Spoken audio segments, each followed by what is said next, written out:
আজকে আমরা দুইজনে আবারও গাছ থেকে আম পাড়তে চলে এলাম।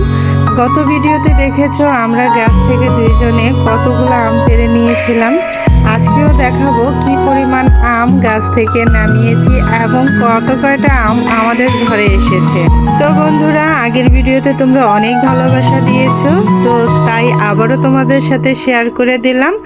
আর পুরো ভিডিওটা স্কিপ না করে দেখতে থাকো, তাহলেই তোমরা বুঝতে পারবে কতগুলো আম পেড়েছি। আসসালামু আলাইকুম বন্ধুরা, বড় আপার লাইফস্টাইলে আবারও স্বাগতম। আবারও তোমাদের সাথে শেয়ার করতে যাচ্ছি আমাদের গাছ থেকে কতগুলো আম পারবো, তার সাথে আমাদের চারিপাশের একটু ভিউটা তোমাদের সাথে শেয়ার করলাম। আর এদিকে আমার জামাই তো আম পাড়তে শুরু করে দিয়েছে। আর এই যে একটা আম পেকে আছে। আসলে আম পাড়া প্রায় শেষ।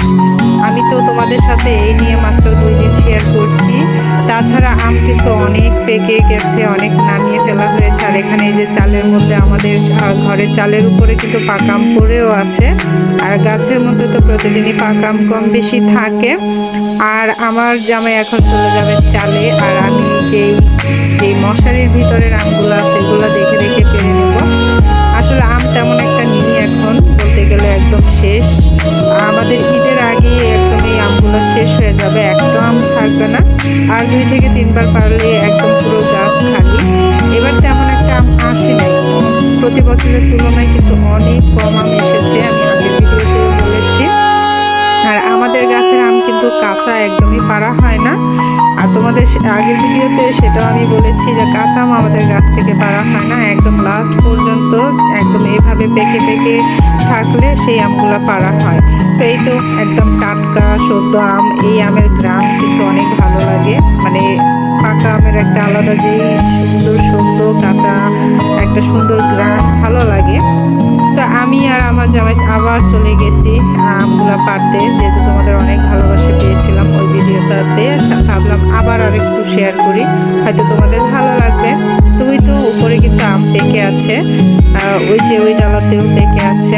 তো আমি কিন্তু আগে এই গাছে উঠে আমি আম পাড়তাম, আমার জামাই তখন পারতো না। তো এখন সে পারে, আমি আর গাছে উঠি না। কারণ যাই হোক, আমি বউ, আমি এলাকার মেয়ে নই, আমি বউ। আর বউ মানুষ গাছে উঠবে, যদিও এখানে দেখার মতো তেমন একটা কেউ নাই। চারিপাশটা দেখতেই পারেন যে মানুষ থাকে না তেমন একটা। তো এখান থেকে আমগুলো না প্রতি বছরই চুরি হয়, এই অবস্থায় যেদিক দিয়ে এসে নিয়ে যায়।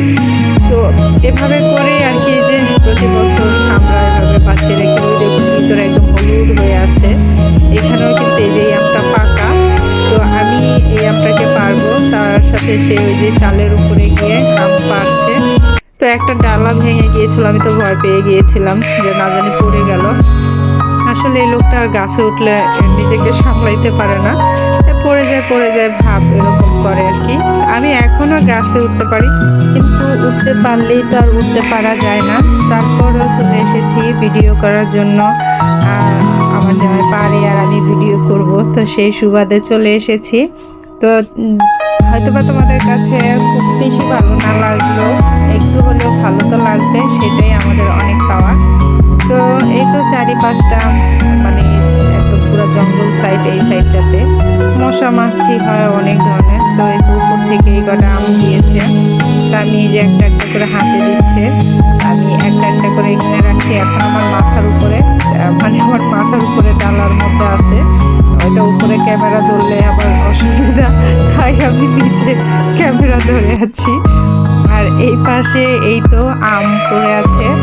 আম একদম, এটা এত সুন্দর কালার হয়ে আছে, একদম কমলা কালার, মানে খুব ভালো। তো এই জালি থেকে আমি ওই জালিতে ঢিল মেরে ফেলেছি, কারণ এই সাইডটা দিয়ে হাত দিয়ে ধরা যায় না, আর এই জালিটা থেকে সুন্দর করে নামানো যায়। তো দেখুন আমি নামানোর টেকনিকটা দেখুন, আমি এক হাতে সুন্দর করে উপরে তুলে নিয়ে আসলাম এত নিচা থেকে। এই যে দেখুন কি সুন্দর করে একদম গড়ায় গড়ায় আমার হাতে নিয়ে আসলাম।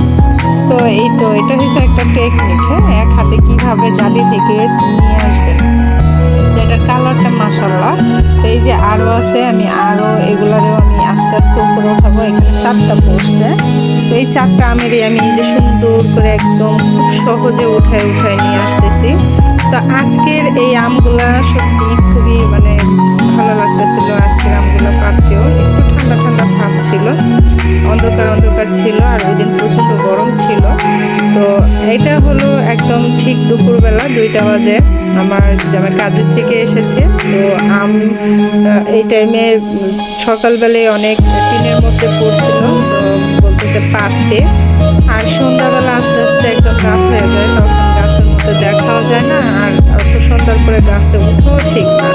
তো এই দুপুরবেলা এসেই একদম সাথে সাথে গাছে উঠেছে, গাছ থেকে পারতেছে। তা আমি গোসল করতে যাবো, এটা বলতেছে চলো ভিডিও করবা, মানে আমার জিজ্ঞেস করে আর কি করলে জানি করি, তাই হেল্প করে। আসলে এই মানুষটা পাশে না থাকলে হয়তো এত দূর আসা হতো না, কারণ তার ঘরে থেকে তার অনুমতি ছাড়া তো কোনো কাজ করা আমার পক্ষে সম্ভব না।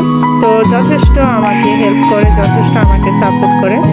তো এখানে এই যে আমগুলো গুনছিলাম, এদিকে উপর থেকে আরো আম পেরেছে, যে চাল থেকে এগুলা ফেলে দিচ্ছে। আর এই যে বোতল দিয়ে আমার ছেলে, এটাকে গ্রামে দেশে ঢোকনা বলে, ঢোকনা, তো এখানে কি বলে জানি না, মানে আমরা ঢোকনা নামিয়ে চিনি। এটা দিয়ে আম পাড়া হয়, বগি অথবা ঢোকনা। তো এই তো আমি সবগুলো আম এই যে একসাথে করছি। দেখুন কতগুলো আম, আরো আম আছে, আরো পারবে। তো বলতেছে ভালো করে গোনা দাও, এখানে কয়টা আছে, সমান সমান আছে কিনা, না হলে আরো একটা পারবো। তো এখানে এই যে এটা দিয়ে আম পারলে, মানে দূরের যে ডালার আমগুলো আছে এটা দিয়ে পারতে অনেক সুবিধা হয়। আর গ্রামে কিন্তু এগুলো অনেক থাকে, কারণ গাছ থেকে পারার জন্য এগুলো অনেক থাকে। তো এই তো এই আমটারে দেখতে গিয়া আমের গোড়াটা একদম ভেঙে দিছে। বললাম পারো, বলে পারবো না। পরে বলে যে আবার ওগুলো গুনো, যদি সমান হয় তাহলে পারবো না, আর যদি অসমান হয় তাহলে এটা পারবো। তো গুনে দেখি সেখানে 23টা আছে, তা আমি যে গুনবো, তো বলতেছে একটু গুনো, তারপর দেখতেছি। তা আমি যেভাবে করে গুনতেছি, 23টা না জানি 21টা ছিল। তো তারপর আরো পারা হয়েছে, ওই আমটা পেরে নিয়েছি। তো বন্ধুরা, আজকের এই ভিডিওটা কেমন লাগলো? আশা করি তোমাদের আজকের ভিডিওটাও একটু হলেও তোমাদের ভালো লাগবে। অবশ্যই কমেন্ট বক্সে জানিয়ে যাবে, আর আমাদের ছোট্ট পরিবারের সবার ভালোবাসা রেখে যাবে। বিন্দু বিন্দু ভালোবাসায় একদিন আকাশ সমান ভালোবাসার সৃষ্টি হবে। আশা করি তোমাদের এই ভালোবাসায় সত্যি আকাশ সমান ভালোবাসা আমরা পেয়ে যাব, আর এই ভালোবাসা থেকে সবাইকেও ভালোবাসা দিয়ে যাব ইনশাআল্লাহ। তো আজকে এই যে দেখুন এতগুলো আম পেরেছি, আর এই এতগুলো আম কিন্তু সত্যি মানে খুব ভালো লাগে দেখতে। আর আমগুলো কিন্তু ভীষণ বড় বড়, এখানে 5-6 কেজির উপরে আম আছে, কারণ 3টা কি 4টা আমে আমাদের 1 কেজি আম হয়ে যায়, এত বড়। এগুলো হয়তো ক্যামেরায় ছোট দেখা যাচ্ছে, কিন্তু আসলে এই আমগুলো কিন্তু অনেক বড় বড়, আর খেতে মাশাআল্লাহ একদম অনেক মজা।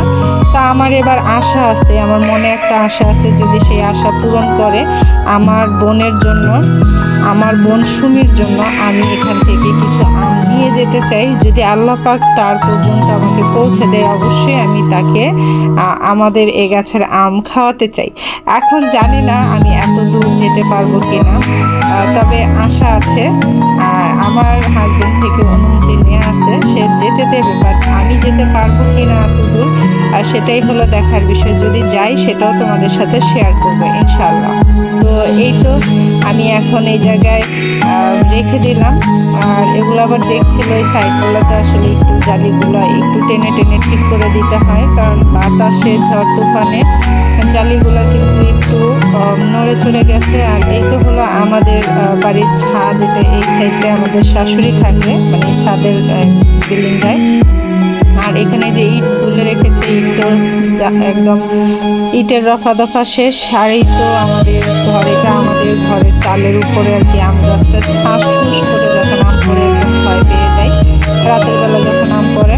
আর ওই তো দূরে দেখা যাচ্ছে ওই গাছটার মধ্যে আম সব পেকে আছে, মানে সব কয়টা আম পেকে আছে দূরে, এত ক্যামেরায় বোঝা যাচ্ছে না। ওইটা আমাদের আরেক আত্মীয়র বাড়ি, তো সেখানে আমগুলো পেকে আছে এরকম আশপাশে। এবার আম এসেছে, এই বছর প্রচুর পরিমাণের আম এসেছে। তো কার বাড়িতে কত আম এসেছে অবশ্যই জানাতে ভুলবে না, কার গাছে কেমন আম এসেছে অবশ্যই কমেন্ট বক্সে বলে যাবে। আর ওই দেখো আমগুলা, যে আমগুলো পেরে এনেছি সেখান থেকে আমাদের ঘরে, মানে আমাদের খাওয়ার জন্য এই আমগুলো দিয়েছে। তো বন্ধুরা, আমরা আমগুলো গুছিয়ে রাখছি, আর তোমরা ভালো থেকো, নিজের প্রতি খেয়াল রেখো। আল্লাহ হাফেজ।